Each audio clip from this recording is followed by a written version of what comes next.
श्री स्वामी समर्थ. नमस्कार स्वामी भक्तांनो. आज आहे दर्श अमावस्या. हिंदू धर्मात दर्श अमावस्येला विशेष महत्त्व आहे. शिवरात्रीनंतर येणाऱ्या या अमावस्येला विशेष महत्त्व प्राप्त झालेले आहे. कृष्ण पक्षातील या अमावस्येला मोठी अमावस्या म्हणून ओळखले जाते. या दिवशी स्नान दान करणे शुभ मानले जाते. पितृदोष दूर करण्यासाठी अमावस्येच्या दिवशी पूजा करण्याला विशेष महत्त्व प्राप्त झालेले आहे. तृप्त पितरांना प्रसन्न करून त्यांचा आशीर्वाद मिळवण्याचा असेल तर दर्श अमावस्येच्या दिवशी काही विशेष मंत्र व स्तोत्राचे पठण अवश्य केले जाते. म्हणूनच भक्तांनो, आज आम्ही तुम्हाला विष्णू गायत्री मंत्राचे नामस्मरण करण्यास सांगत आहे. भक्तांनो, तुम्हाला अमावस्येच्या दिवशी कोणती सेवा जमत नसेल तर अमावस्येच्या दिवशी हा मंत्र नक्की ऐका. हा मंत्र खूप चमत्कारिक व शक्तिशाली आहे. त्यामुळे आज या मंत्राकडे दुर्लक्ष करू नका. 108 वेळा हा मंत्र ऐकून तर पहा. आणि भविष्यातही असे शक्तिशाली चमत्कारिक मंत्र ऐकण्यासाठी आजच आपल्या या चॅनेलला सबस्क्राईब करा आणि कमेंटमध्ये श्री स्वामी समर्थ आवर्जून लिहा. चला तर मग भक्तांनो, या मंत्राला सुरुवात करूया. ओम नारायणाय विद्महे वासुदेवाय धीमहि तन्नो विष्णु प्रचोदयात्. ओम नारायणाय विद्महे वासुदेवाय धीमहि तन्नो विष्णु प्रचोदयात्. ओम नारायणाय विद्महे वासुदेवाय धीमहि तन्नो विष्णु प्रचोदयात्. ओम नारायणाय विद्महे वासुदेवाय धीमहि तन्नो विष्णु प्रचोदयात्. ओम नारायणाय विद्महे वासुदेवाय धीमहि तन्नो विष्णु प्रचोदयात्. ओम नारायणाय विद्महे वासुदेवाय धीमहि तन्नो विष्णु प्रचोदयात्. ओम नारायणाय विद्महे वासुदेवाय धीमहि तन्नो विष्णु प्रचोदयात्. ओम नारायणाय विद्महे वासुदेवाय धीमहि तन्नो विष्णु प्रचोदयात्. ओम नारायणाय विद्महे वासुदेवाय धीमहि तन्नो विष्णु प्रचोदयात्. ओम नारायणाय विद्महे वासुदेवाय धीमहि तन्नो विष्णु प्रचोदयात्. ओम नारायणाय विद्महे वासुदेवाय धीमहि तन्नो विष्णु प्रचोदयात्. ओम नारायणाय विद्महे वासुदेवाय धीमहि तन्नो विष्णु प्रचोदयात्. ओम नारायणाय विद्महे वासुदेवाय धीमहि तन्नो विष्णु प्रचोदयात्. ओम नारायणाय विद्महे वासुदेवाय धीमहि तन्नो विष्णु प्रचोदयात्. ओम नारायणाय विद्महे वासुदेवाय धीमहि तन्नो विष्णु प्रचोदयात्. ओम नारायणाय विद्महे वासुदेवाय धीमहि तन्नो विष्णु प्रचोदयात्. ओम नारायणाय विद्महे वासुदेवाय धीमहि तन्नो विष्णु प्रचोदयात्. ओम नारायणाय विद्महे वासुदेवाय धीमहि तन्नो विष्णु प्रचोदयात्. ओम नारायणाय विद्महे वासुदेवाय धीमहि तन्नो विष्णु प्रचोदयात्. ओम नारायणाय विद्महे वासुदेवाय धीमहि तन्नो विष्णु प्रचोदयात्। ॐ नारायणाय विद्महे वासुदेवाय धीमहि तन्नो विष्णु प्रचोदयात्। ॐ नारायणाय विद्महे वासुदेवाय धीमहि तन्नो विष्णु प्रचोदयात्। ॐ नारायणाय विद्महे वासुदेवाय धीमहि तन्नो विष्णु प्रचोदयात्। ॐ नारायणाय विद्महे वासुदेवाय धीमहि तन्नो विष्णु प्रचोदयात्। ॐ नारायणाय विद्महे वासुदेवाय धीमहि तन्नो विष्णु प्रचोदयात्।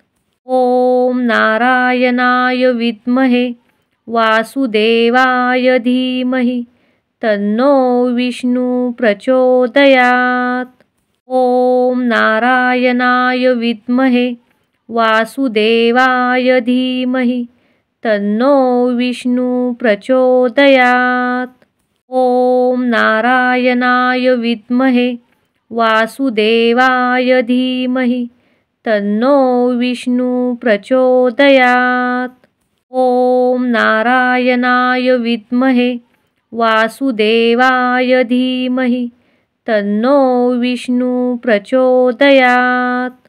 ॐ नारायणाय विद्महे वासुदेवाय धीमहि तन्नो विष्णु प्रचोदयात्।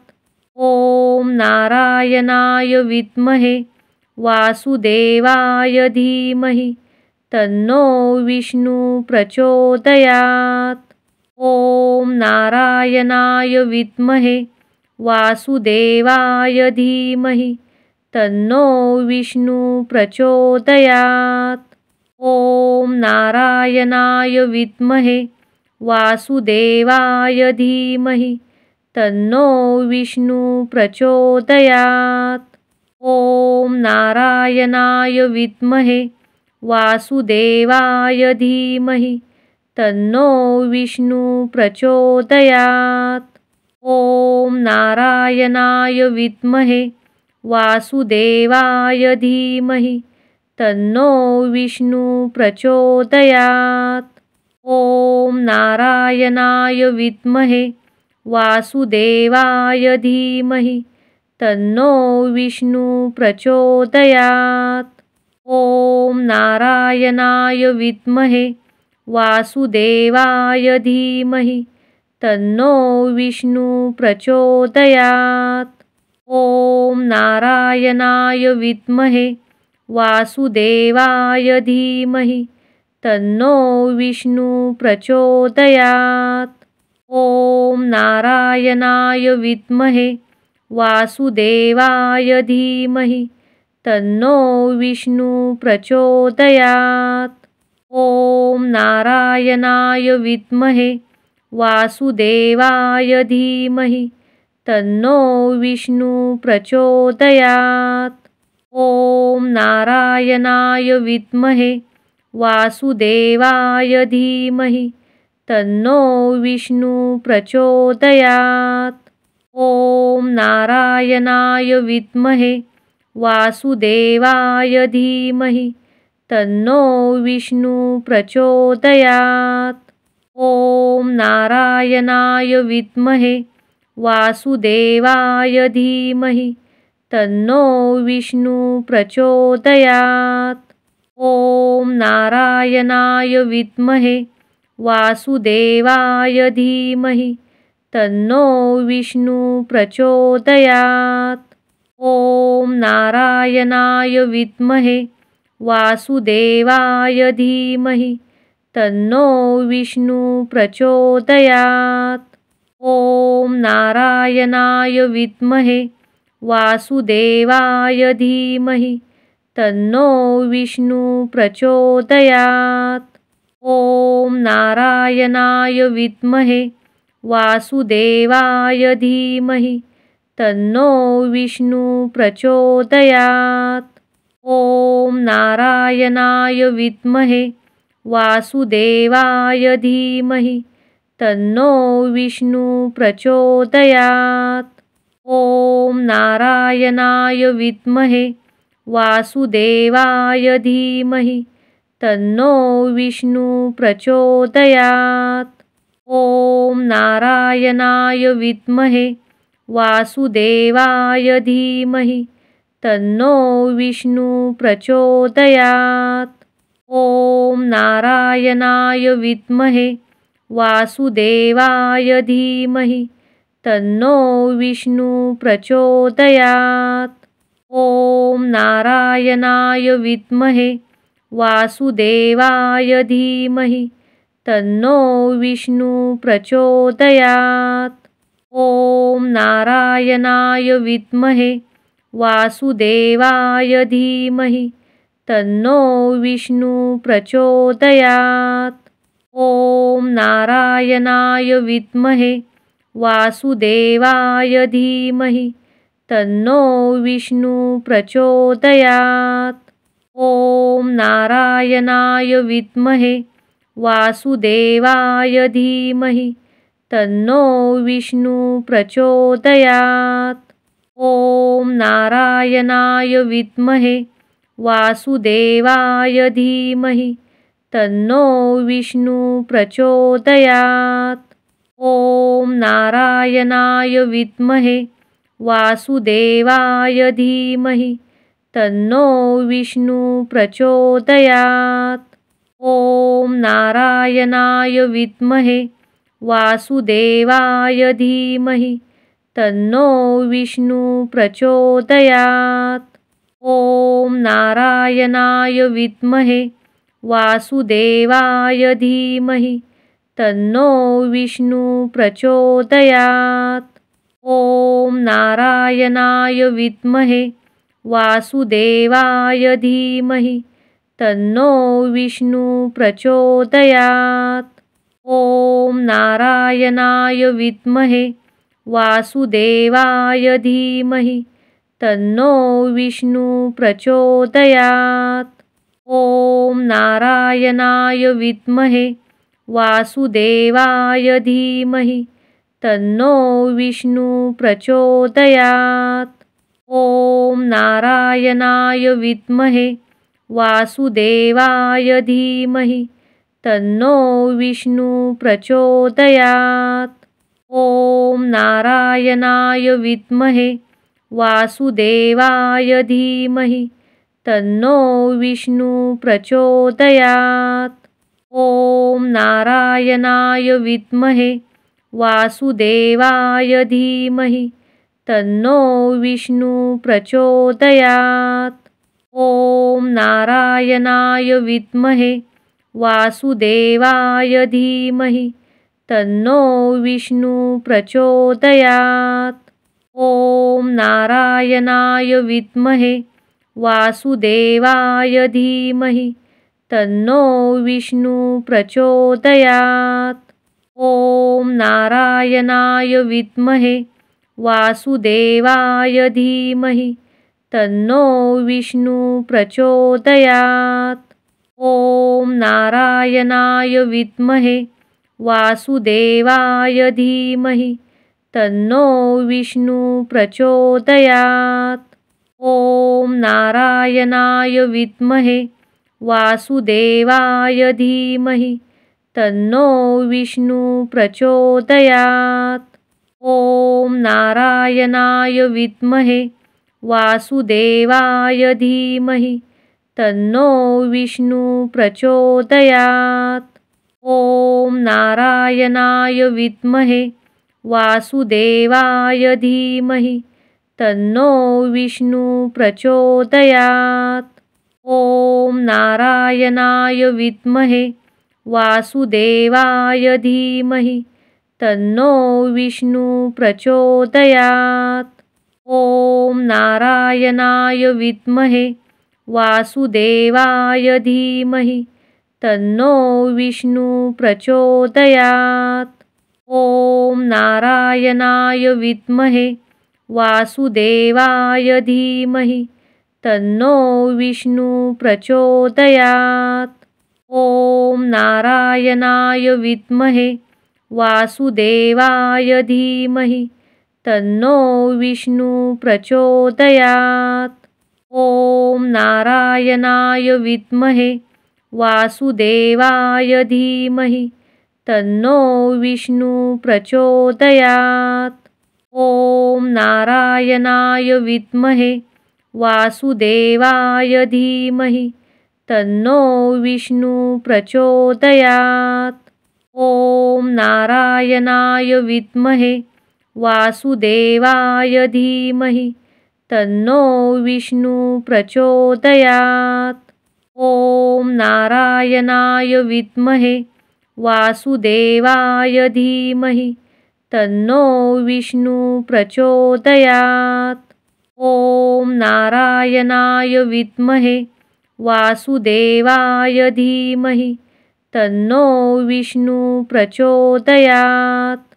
ॐ नारायणाय विद्महे वासुदेवाय धीमहि तन्नो विष्णु प्रचोदयात्।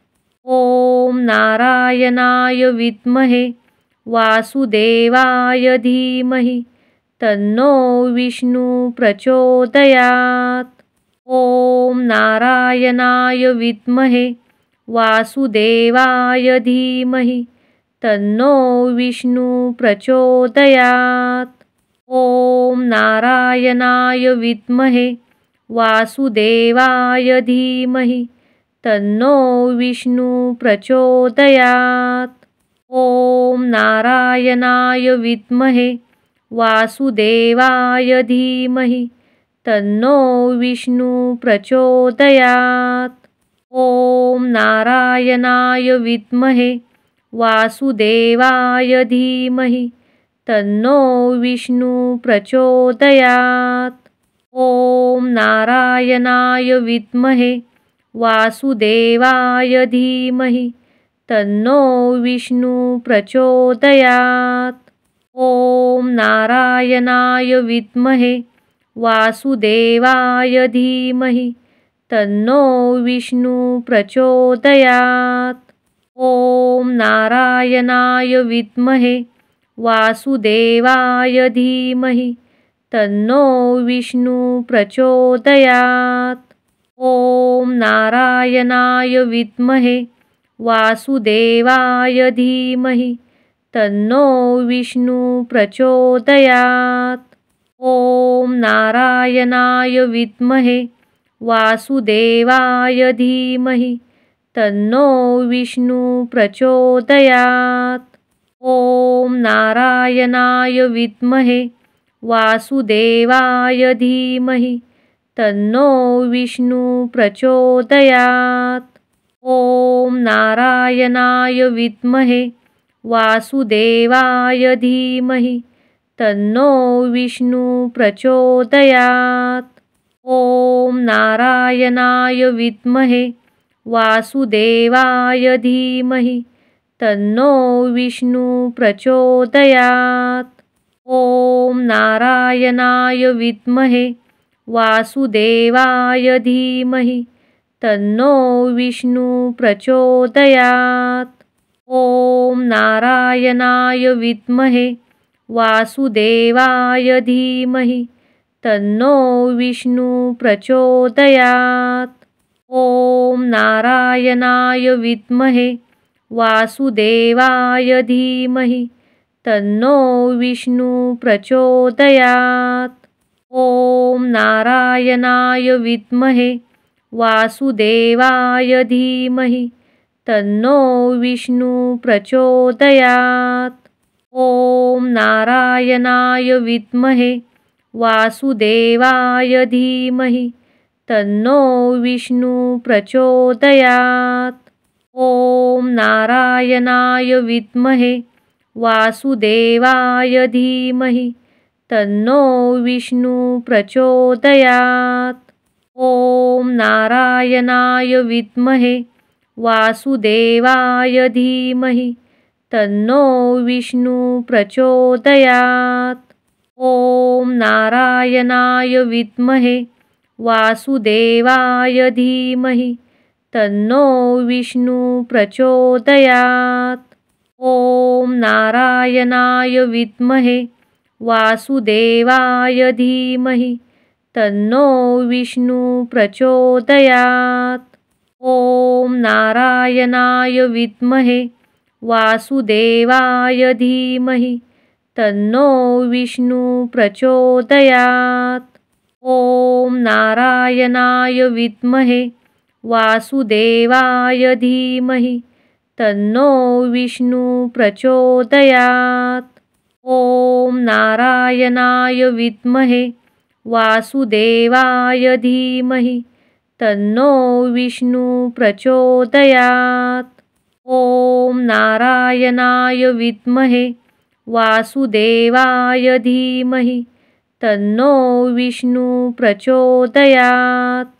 ॐ नारायणाय विद्महे वासुदेवाय धीमहि तन्नो विष्णु प्रचोदयात्। ॐ नारायणाय विद्महे वासुदेवाय धीमहि तन्नो विष्णु प्रचोदयात्। ॐ नारायणाय विद्महे वासुदेवाय धीमहि तन्नो विष्णु प्रचोदयात्। ॐ नारायणाय विद्महे वासुदेवाय धीमहि तन्नो विष्णु प्रचोदयात्। ॐ नारायणाय विद्महे वासुदेवाय धीमहि तन्नो विष्णु प्रचोदयात्। ॐ नारायणाय विद्महे वासुदेवाय धीमहि तन्नो विष्णु प्रचोदयात्। ॐ नारायणाय विद्महे वासुदेवाय धीमहि तन्नो विष्णु प्रचोदयात्। ॐ नारायणाय विद्महे वासुदेवाय धीमहि तन्नो विष्णु प्रचोदयात्। ॐ नारायणाय विद्महे वासुदेवाय धीमहि तन्नो विष्णु प्रचोदयात्। ॐ नारायणाय विद्महे वासुदेवाय धीमहि तन्नो विष्णु प्रचोदयात्।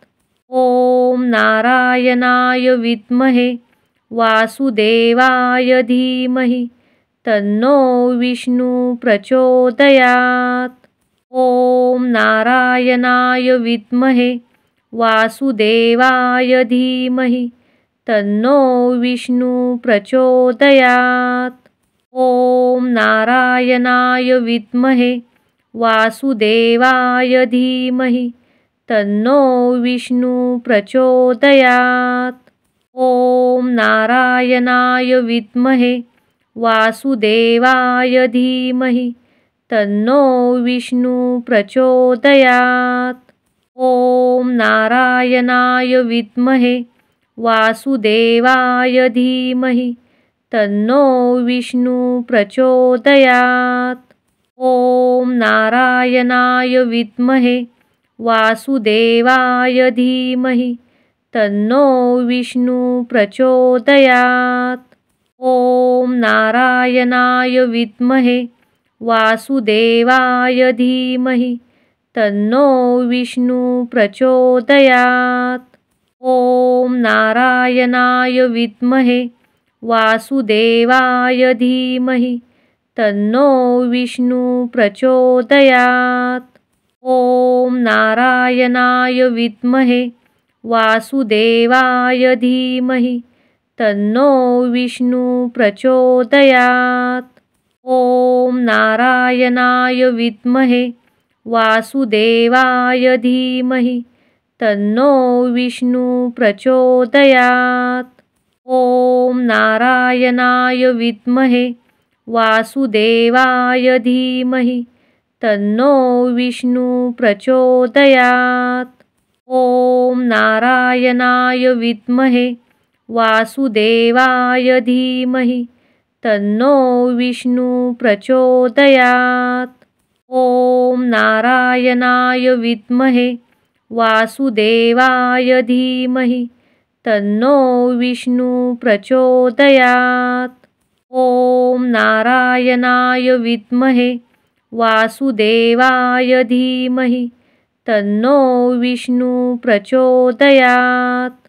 ॐ नारायणाय विद्महे वासुदेवाय धीमहि तन्नो विष्णु प्रचोदयात्।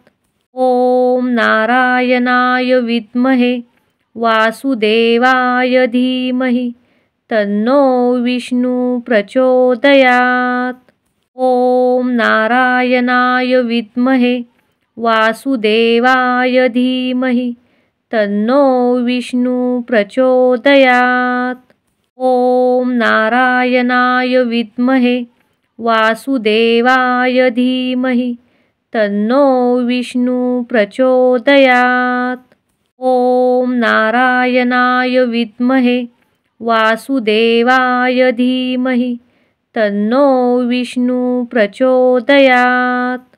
ॐ नारायणाय विद्महे वासुदेवाय धीमहि तन्नो विष्णु प्रचोदयात्। ॐ नारायणाय विद्महे वासुदेवाय धीमहि तन्नो विष्णु प्रचोदयात्। ॐ नारायणाय विद्महे वासुदेवाय धीमहि तन्नो विष्णु प्रचोदयात्।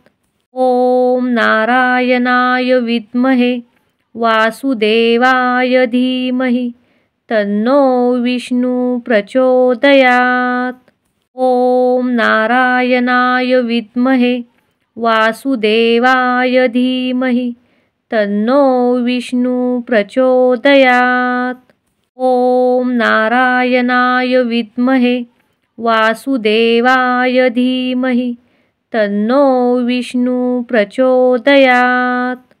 ॐ नारायणाय विद्महे वासुदेवाय धीमहि तन्नो विष्णु प्रचोदयात्। ॐ नारायणाय विद्महे वासुदेवाय धीमहि तन्नो विष्णु प्रचोदयात्। ॐ नारायणाय विद्महे वासुदेवाय धीमहि तन्नो विष्णु प्रचोदयात्। ॐ नारायणाय विद्महे वासुदेवाय धीमहि तन्नो विष्णु प्रचोदयात्। ॐ नारायणाय विद्महे वासुदेवाय धीमहि तन्नो विष्णु प्रचोदयात्। ॐ नारायणाय विद्महे वासुदेवाय धीमहि तन्नो विष्णु प्रचोदयात्।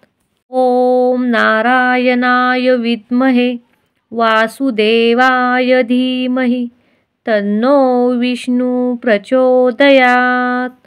ॐ नारायणाय विद्महे वासुदेवाय धीमहि तन्नो विष्णु प्रचोदयात्।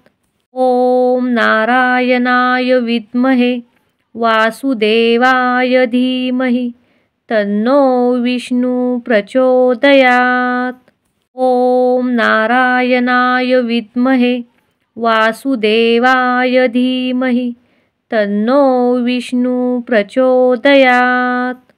ॐ नारायणाय विद्महे वासुदेवाय धीमहि तन्नो विष्णु प्रचोदयात्। ॐ नारायणाय विद्महे वासुदेवाय धीमहि तन्नो विष्णु प्रचोदयात्। ॐ नारायणाय विद्महे वासुदेवाय धीमहि तन्नो विष्णु प्रचोदयात्। ॐ नारायणाय विद्महे वासुदेवाय धीमहि तन्नो विष्णु प्रचोदयात्। ॐ नारायणाय विद्महे वासुदेवाय धीमहि तन्नो विष्णु प्रचोदयात्। ओम नारायणाय विद्महे वासुदेवाय धीमहि तन्नो विष्णु प्रचोदयात्। ओम नारायणाय विद्महे वासुदेवाय धीमहि तन्नो विष्णु प्रचोदयात्। ओम नारायणाय विद्महे वासुदेवाय धीमहि तन्नो विष्णु प्रचोदयात्। ओम नारायणाय विद्महे वासुदेवाय धीमहि तन्नो विष्णु प्रचोदयात्।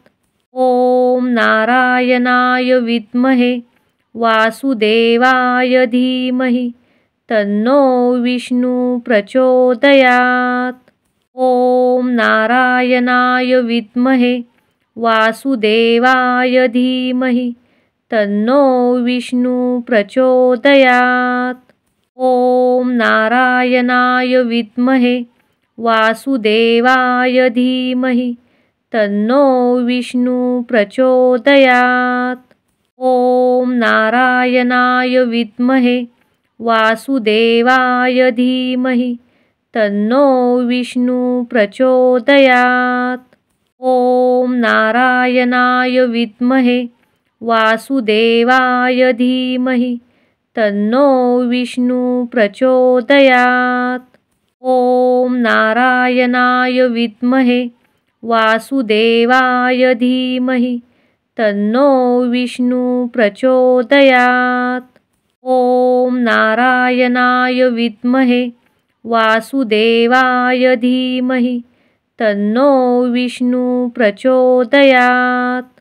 ओम नारायणाय विद्महे वासुदेवाय धीमहि तन्नो विष्णु प्रचोदयात्। ओम नारायणाय विद्महे वासुदेवाय धीमहि तन्नो विष्णु प्रचोदयात्। ओम नारायणाय विद्महे वासुदेवाय धीमहि तन्नो विष्णु प्रचोदयात्। ओम नारायणाय विद्महे वासुदेवाय धीमहि तन्नो विष्णु प्रचोदयात्। ओम नारायणाय विद्महे वासुदेवाय धीमहि तन्नो विष्णु प्रचोदयात्। ओम नारायणाय विद्महे वासुदेवाय धीमहि तन्नो विष्णु प्रचोदयात्। ओम नारायणाय विद्महे वासुदेवाय धीमहि तन्नो विष्णु प्रचोदयात्। ओम नारायणाय विद्महे वासुदेवाय धीमहि तन्नो विष्णु प्रचोदयात्।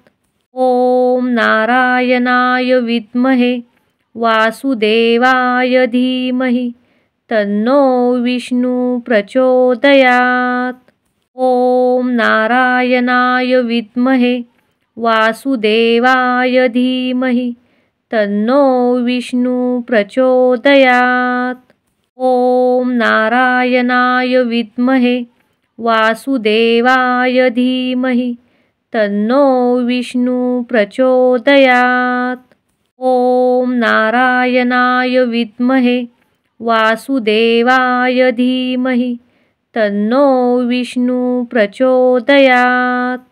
ओम नारायणाय विद्महे वासुदेवाय धीमहि तन्नो विष्णु प्रचोदयात्।